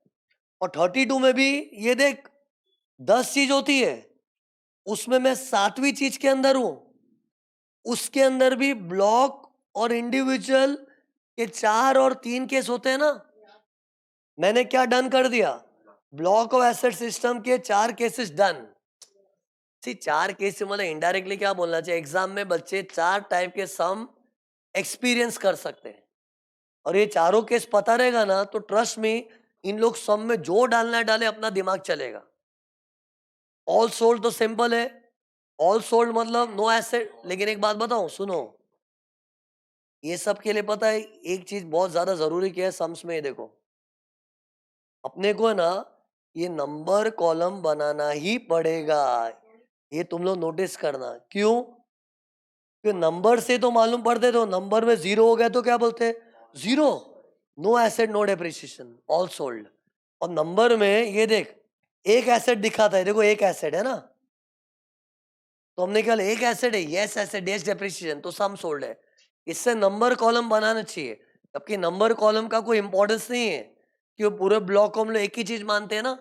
लेकिन हम नंबर कॉलम हमारे कन्वीनियंस के लिए बना रहे ताकि मालूम पड़े ऑल सोल्ड है कि सम सोल्ड। तो ये खत्म हो गया, ये देखो ब्लॉक सिस्टम। एक से एक्चुअली खत्म किधर हुआ है, अभी भी क्या पढ़ाना बाकी है कि इसको शॉर्ट टर्म क्यों बोलते हैं। इसको शॉर्ट टर्म क्यों बोलते हैं, सोचो। कमॉन, हिम्मत रहो, कमॉन। शॉर्ट टर्म क्यों बोलते हैं इसको? अरे शॉर्ट लॉन्ग का रूल क्या है मालूम है? कोई भी एसेट को 3 साल तक संभाल के रखा है, जैसे देखो ये एसेट को मैं 3 साल संभाल के रखू फिर बेचता हूं ना, तो लॉन्ग टर्म होता है। लेकिन खरीदा और 3 साल के अंदर ही बेच दिया तो शॉर्ट टर्म। लेकिन इधर हम लोग परवाह भी नहीं करते, ये देख स्क्रीन पर देख, ये ब्लॉक दिख रहा है, ब्लॉक में कितने एसेट्स है, 5, 1, 2, 3, 4, 5, 5 एसेट्स है। लेकिन मैंने किसी का लाइफ गिना भी नहीं। लाइफ मतलब 3 साल से ज्यादा पुराना है कि 3 साल से अंदर खरीदा है, कुछ सोचे समझे बिगड़ सीधा क्या बोल दिया, ये देखो short term capital gain, short term capital loss, मतलब इसको हमेशा शॉर्ट टर्म ही ट्रीट किया है। क्यों? उसी सबसे पहला रीजन तो क्या है, लुक हियर, इधर देखो, अपने है ना ये इस ब्लॉक के ऊपर हम लोग डेप्रिसिएशन क्लेम कर रहे हैं ना। अरे ब्लॉक पे हम लोग डेप्रिसिएशन क्लेम कर रहे हैं ना, और डेप्रिसिएशन क्लेम करते तो अपने इधर रिटर्न डाउन वैल्यू लिखते हैं इसका। और रिटर्न डाउन वैल्यू कब का होता है, as on 1 April of the year. अरे ये अपने बिगिनिंग ऑफ द ईयर का WDV है। जैसे मई 24 में जो बच्चा एग्जाम दे रहा है, उसके लिए बिगिनिंग क्या है बताओ, 1 अप्रैल 2023। और इसको कंपेयर करके हम लोग सेलिंग प्राइस को मैच करके प्रॉफिट और लॉस निकाल रहे हैं ना। अरे WDV तो अभी का ही है। अरे हम लोग WDV मतलब डेप्रिशिएटेड वैल्यू है। सी अपने जो कैपिटल गेन्स पे शॉर्ट टर्म लॉन्ग टर्म पढ़े थे ना, वो नॉन डेप्रिशिएबल एसेट्स का था। जैसे मान लो मेरे पास एक गोल्ड पड़ा है, गोल्ड, ये गोल्ड है मान लो ना यार, ये गोल्ड मैंने 12 साल पहले लिया था। तो लॉन्ग टर्म क्यों बोल रहा हूँ, क्योंकि इस गोल्ड की कॉस्ट का मैंने डेप्रिशिएशन नहीं लिया था। तो ये 12 साल पहले उसकी जो कॉस्ट थी ना, उसको मैं कंपेयर कर रहा हूँ आज की सेलिंग प्राइस से। अरे कैपिटल गेन्स कैसे आता है, selling price we compare with cost. लेकिन आज अगर गोल्ड जैसी चीज है, गोल्ड मतलब कोई नॉन डेप्रिशिएबल आइटम, कोई नॉन डेप्रिशिएबल आइटम होता है तो हम लोग क्या करते हैं, उसका ओरिजिनल कॉस्ट 10-15 साल पुराना होता है, उसको आज की सेलिंग प्राइस से कंपेयर करते हैं, तो अपने लॉन्ग फील करते हैं। वो क्यों फील करते हैं, क्योंकि selling price is compared with the original cost which was incurred way back in the year of purchase, may be 10-15 years before. तो हम लोग क्या सोचते, 10-15 साल पहले चीजें कितनी सस्ती मिलती थी, तो उस कॉस्ट को हम लोग इंडेक्स भी करते। अरे आज गोल्ड अगर 10 साल पहले मैंने लिया तो हम लोग क्या 10 साल पहले चीजें कितनी सस्ती मिलती थी, वो कॉस्ट का हम लोग इंडेक्सेशन करते हैं और लॉन्ग जैसा बोलते हैं, क्योंकि हम लोग उस कॉस्ट को कंपेयर करते हैं। लेकिन क्या होता है ब्लॉक ऑफ एसेट सिस्टम में, हम लोग कैपिटल गेन्स कैसे निकालते हैं बताओ, ये देख जल्दी। WDV is compared with the, please देखिए, सेलिंग प्राइस। और WDV बताओ ये कोई बाबा आदम के जमाने का है कि अभी का है? ये अभी का WDV है, और सेलिंग प्राइस भी अभी का है। तो अभी की WDV, अभी की सेलिंग प्राइस, इट्स लाइक अभी अभी आया, अभी अभी बेचा, शॉर्ट टर्म। कैपिटल गेन्स में माना लॉन्ग होता है, लेकिन कैपिटल गेन्स में ये भी तो होता है ना, हम लोग ओरिजिनल कॉस्ट को पकड़ के कैपिटल गेन्स निकालते हैं, और ओरिजिनल कॉस्ट 10-15 साल पुराने कॉस्ट को फिगर को बेस लेते हैं ना। और एक और बात होती है, सुनो, स्क्रीन पर देखो, ये ब्लॉक में क्या है, इतना सारा एसेट होता है ना, खिचड़ी हो जाता है। क्या खिचड़ी? कुछ ओल्ड एसेट्स होते, कुछ न्यू एसेट्स होते।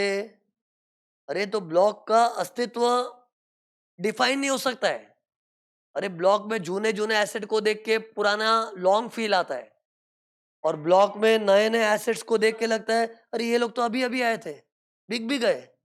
नयों को देख के शॉर्ट वाली फीलिंग आती है। अरे ये भी मानना पड़ेगा तुम लोग, नहीं तो बात आगे नहीं बढ़ेगा। ब्लॉक के अंदर अपने को मिक्स्ड फीलिंग आ रही है। क्या मिक्स्ड फीलिंग? शॉर्ट टर्म भी लग रहा है और लॉन्ग टर्म भी लग रहा है, क्योंकि पुराने को देख के लॉन्ग फीलिंग आ रहा है, और न्यू एसेट्स को देख के शॉर्ट टर्म वाला फीलिंग आ रहा है। लेकिन अपने मिक्स्ड फीलिंग लेके नहीं चल सकते ना। पूरे ब्लॉक को हम लोग क्या बोलते हैं? वो एक ही चीज है, इट्स वन ब्लॉक। और वन ब्लॉक का कोई एक ही स्टेटस हो सकता है, या शॉर्ट या लॉन्ग। तो लॉ ने इसको शॉर्ट टर्म ट्रीट किया है। और पता है गवर्नमेंट को शॉर्ट टर्म में टैक्स भी ज्यादा मिलता है। तुमको जिस दिन टैक्स रेट पढ़ाऊंगा तब मालूम पड़ेगा, शॉर्ट टर्म में टैक्स ज्यादा मिलता है, 30-30%। लॉन्ग टर्म पे गवर्नमेंट को 20% ही मिलता है। अरे पूरा शॉर्ट टर्म होता है ना, तो शॉर्ट टर्म कैपिटल गेन्स पे टैक्स भी कितना आता है? फुल 30% आता है। अरे कंपनीज की बात कर रहा हूं, 30%। लेकिन लॉन्ग टर्म होता है तो 20%। तो सुनो मुझे क्या बोलना है, कि कोई कोई लोग तो ये भी बोलते हैं ये लालची गवर्नमेंट, देख पूरे ब्लॉक को है ना शॉर्ट टर्म ट्रीट कर दिया, क्योंकि टैक्स उस पे 30% ज्यादा आएगा। अरे पब्लिक ऐसा भी बोलती है, ये लालची गवर्नमेंट, आपको 30% टैक्स ज्यादा चाहिए, इसे शॉर्ट टर्म बोला है। लेकिन सी गवर्नमेंट क्या बोलती है, भाई तुमको ये 30% टैक्स ज्यादा लग रहा है, लेकिन तुम लोग भूल गए ब्लॉक के जीते जी डेप्रिसिएशन मिला है आपको। ब्लॉक के जीते जी डेप्रिसिएशन मिला है। उस डेप्रिसिएशन से तुम्हारा प्रॉफिट्स कम हुआ था, टैक्स कम हुआ था, टैक्स बचा, वो भूल गया एहसान हमारा। अरे ब्लॉक के जीते जी हर साल डेप्रिसिएशन मिला था ना। और डेप्रिसिएशन अपने को बिजनेस के हेड में डिडक्शन मिलता है, प्रॉफिट्स कम होता है, टैक्स बचता है ना। तो ऑब्वियसली आज, और उस कारण से तेरी WDV भी छोटी हो गई है। तो WDV में तूने जो डेप्रिसिएशन का डिडक्शन लिया, तेरा टैक्स भी तो बचा है। तो अभी उसको शॉर्ट टर्म की तरह तेरे को 30% टैक्स भरना जान पे आ रहा है। अरे मैं तुमको खाली शॉर्ट टर्म का एक साइड कन्विंस कर रहा हूँ।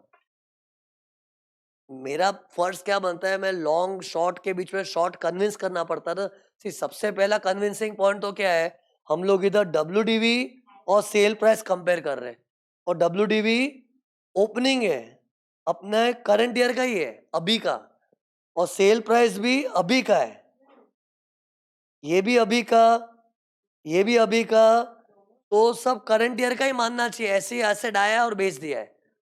और दूसरा जस्टिफिकेशन क्या है, कि ब्लॉक में ना इतने सारे एसेट का क्या खिचड़ी हो जाता है। कुछ जूना जूना है, 10 साल पुराना एसेट भी होता है, कुछ नए नए एसेट भी है। लेकिन क्या ऐसे खिचड़ी में अपने को कोई एक स्टैंड लेना पड़ता है, या शॉर्ट या लॉन्ग। तो गवर्नमेंट ने इधर शॉर्ट टर्म वाला स्टैंड लिया है। माना कि उसमें गवर्नमेंट को टैक्स ज्यादा मिलता है, पब्लिक गवर्नमेंट को ताने भी मारती है कि आप टैक्स के चक्कर में लालची हो गए, नहीं तो आप लॉन्ग टर्म भी ट्रीट कर सकते थे। लेकिन गवर्नमेंट के पास भी इसका मुंह तोड़ जवाब है। हाँ, टैक्स का लालच है, तो तुम लोग ये भी वो भूल गए ना कि ब्लॉक जब तक था तुमको हर साल डेप्रिसिएशन मिलता था, टैक्स बचता था। अब जब ब्लॉक पूरा बिक गया, अरे ब्लॉक बिकने पे यूजुअली कैपिटल गेन्स आता है ना। तो ब्लॉक जब पूरा, एक सेकंड, ब्लॉक जब पूरा बिक गया, तो उसपे कैपिटल गेन्स तुम्हारा शॉर्ट टर्म आ रहा है, तो तुमको पत्थर लग रहे, तुमको कांटे लग रहे अभी 30% टैक्स भरने में। ये तो अभी है, लेकिन ब्लॉक जब तक होता हर साल डेप्रिसिएशन के मजे भी तो मिलते हैं। सी एग्जाम्पल सुनो, आज अगर मैं गोल्ड बेचता हूँ ना, गोल्ड गोल्ड में मुझे जिंदगी भर डेप्रिसिएशन नहीं मिला था। अरे गोल्ड गोल्ड पे डेप्रिसिएशन मिलता है। अरे घर पे जेवर पड़ा होता है ना यार, अपने घर जो जेवर पड़े होते हैं उस पर डेप्रिसिएशन मिलता है। नहीं, वो धंधे में थोड़ी यूज होता है। तो लेकिन उन जेवरों पे डेप्रिसिएशन भी नहीं मिला होता है, मतलब कभी बेनिफिट नहीं मिला डेप्रिसिएशन का। इसलिए जब वो ज्वेलरी को हम लोग 10-15 साल के बाद बेचते हैं ना, तो उसको लॉन्ग टर्म का खिताब मिलता है और टैक्स खाली 20% आता है। अरे मतलब एडवांटेज डिसएडवांटेज बता रहा हूँ। वापस सुनो, देखो, एक डेप्रिशिएबल एसेट और एक नॉन डेप्रिशिएबल, फायदे नुकसान बताओ क्या है। डेप्रिशिएबल एसेट में फायदा क्या है, जीते जी डेप्रिसिएशन मिलता है, लेकिन जब बेचते हैं नुकसान क्या है, शॉर्ट टर्म और टैक्स ज्यादा आता है उसमें। लेकिन इसके मुकाबले जो नॉन डेप्रिशिएबल चीजें होती है, शेयर्स, डिवेंचर्स, बॉन्ड, ज्वेलरी वगैरह, उसमें क्या है, डेप्रिसिएशन कभी नहीं मिलता है, नुकसान वाला पॉइंट है। लेकिन जब बेचेंगे लॉन्ग टर्म वो तो टैक्स खाली 20% आता है।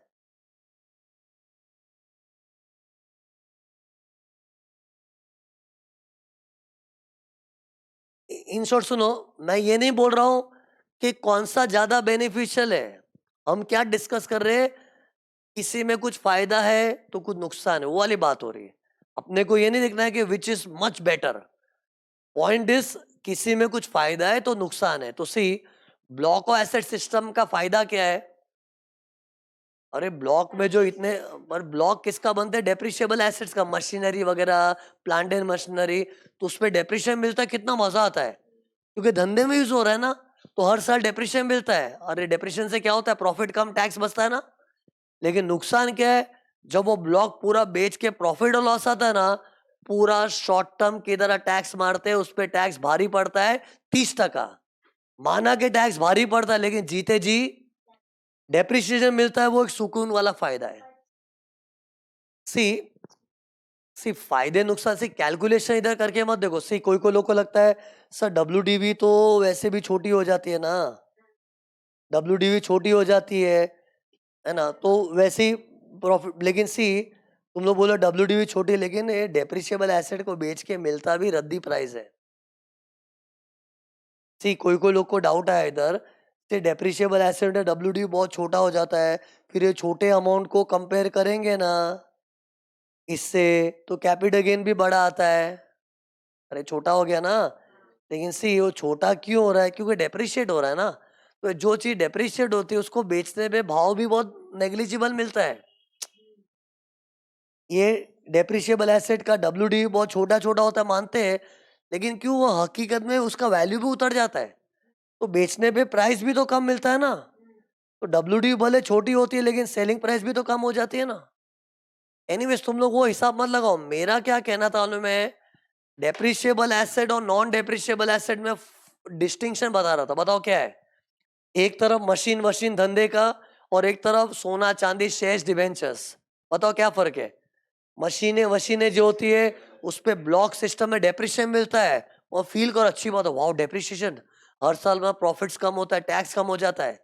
लेकिन नेगेटिव पॉइंट क्या है, जब वो पूरा ब्लॉक बिकता है ना, लॉन्ग टर्म ने पूरा शॉर्ट टर्म की तरह टैक्स होता है, और टैक्स 30% ज्यादा आता है ना। फिर जो नॉन डेप्रिशिएबल चीजें होती है, जैसे लैंड हो गया, शेयर्स, डिबेंचर, सोना चांदी, जेवर, अरे जिस पे डेप्रिशिएशन नहीं आता, उनमें नुकसान क्या है, डेप्रिशिएशन नहीं मिलता। नॉन डेप्रिशिएबल तो डेप्रिशिएशन कहां से मिलेगा यार। लेकिन 8-8 10-10 साल का जब बेचोगे, तो लंबी उम्र का बेनिफिट मिलेगा, ओ लॉन्ग टर्म। और बेनिफिट में क्या है, एक तो इंडेक्सेशन भी मिलता है, और टैक्स लॉन्ग टर्म पे खाली 20% आता है। इंडेक्सेशन वगैरह मैं कैपिटल गेन से चैप्टर पढ़ाऊंगा, लेकिन फायदे होते हैं। नुकसान क्या है कि डेप्रिसिएशन नहीं मिलता। लेकिन तभी तो गवर्नमेंट ने फायदा भी दिया है कि चल 10-15 साल के जब तू बिका ना, इंडेक्सेशन भी मिलेगा, लॉन्ग टर्म का टैक्स भी कम आएगा। अरे वी आर जस्ट कंपेयरिंग कि डेप्रिशिएबल और नॉन डेप्रिशिएबल का फर्क क्या है। सी ये कॉन्सेप्ट क्लियर होगा ना, तो अपने कैपिटल गेन्स पे इजी हो जाएगा। एक्चुअली देखने में ना थोड़ा मैं कैपिटल गेन्स की तरह डाइवर्ट हो गया था, लेकिन वो डाइवर्ट होना जरूरी क्यों था, क्योंकि मेरी फीलिंग समझो, मुझे ये ना शॉर्ट टर्म के ऊपर जस्टिफिकेशन देना था। तो थोड़ा कैपिटल गेन्स का माहौल तो बनेगा ही ना एक बार के लिए। और अगर मैं ऐसा कंपेयर नहीं करूँ ना, तो लिमिटेड नॉलेज हो जाता है। तो एक डेप्रिशिएबल होता है, क्योंकि स्टूडेंट के माइंड में सीए इंटर का क्या है, कैपिटल गेन्स, लॉन्ग टर्म वो सब बैठा हुआ है, तो बताना पड़ता है, हाँ बराबर है। तूने जो short term long term indexation पढ़ा था ना, वो नॉन डेप्रिशिएबल एसेट की दुनिया थी। एग्जाम्पल, जमीन, शेयर्स, डिबेंचर्स, बॉन्ड्स, ज्वेलरी, अपना घर जिसमें हम रहते, उस पर डेप्रिशिएशन नहीं मिलता, रेसिडेंशियल हाउस है, पर्सनल हाउस। तो वो दुनिया कैसी होती है बताओ, डेप्रिशिएशन नहीं मिलता है। लेकिन 8-10 साल के जब बेचोगे तो लॉन्ग का खिताब मिलता है, और लॉन्ग टर्म में टैक्स खाली 20% आता है, इंडेक्सेशन भी मिलता है। लेकिन डेप्रिशिएबल एसेट्स में क्या है, घिस जाते, पिट जाते, तो उसको जीते जी डेप्रिशिएशन मिलता है, तो that is a good point. लेकिन माइनस पॉइंट क्या है, जब ब्लॉक बिक जाता है ना, तो कैपिटल गेन शॉर्ट टर्म की तरह टैक्स आता है, उस पर टैक्स रेट थोड़ा ज्यादा आता है। और एक चीज जो मैंने बोला, शॉर्ट टर्म पे टैक्स 30% आता है, एक्चुअली स्टेटमेंट मेरा रॉन्ग था। शॉर्ट टर्म पे रेगुलर रेट से टैक्स आता है, आदमी लोग को स्लैब रेट आता है। ये कंपनी बोल के मैं कब से 30% बोल रहा था। ऐसा मत समझो कि सर ने आज शॉर्ट टर्म के लिए 30% बोला, 30% रट लो, ऐसा नहीं है। शॉर्ट टर्म पे रूटीन टैक्स रेट आता है, जैसे अपने जैसे इंसानों के लिए तो स्लैब रेट, तो स्लैब रेट, लेकिन स्लैब में भी 30% पहुंच जाता है ना। कंपनी इस पार्टनरशिप फर्म का 30%, मतलब कैजुअली बोलते तो 30 बोलने में आता है, और लॉन्ग टर्म में 20। वो तो लॉन्ग टर्म में अभी बात करें तो कभी कभी 10% भी होता है, लेकिन अभी उसमें नहीं घुस रहे, मैं तो खाली डिस्टिंक्शन करके बता रहा था। एनीवेज, कंक्लूजन क्या है, ब्लॉक ऑफ एसेट सिस्टम में capital gains is always short term. बस ये मेरा खत्म हो गया था। ऑल सोल्ड, सम सोल्ड, पॉजिटिव नेगेटिव, सटक लॉस सटक जी, डेप्रिसिएशन सटक जी। सटक जी का जी मिट गया मेरा, सटक जी। हिम्मत रखो, कम ऑन, हिम्मत रखो।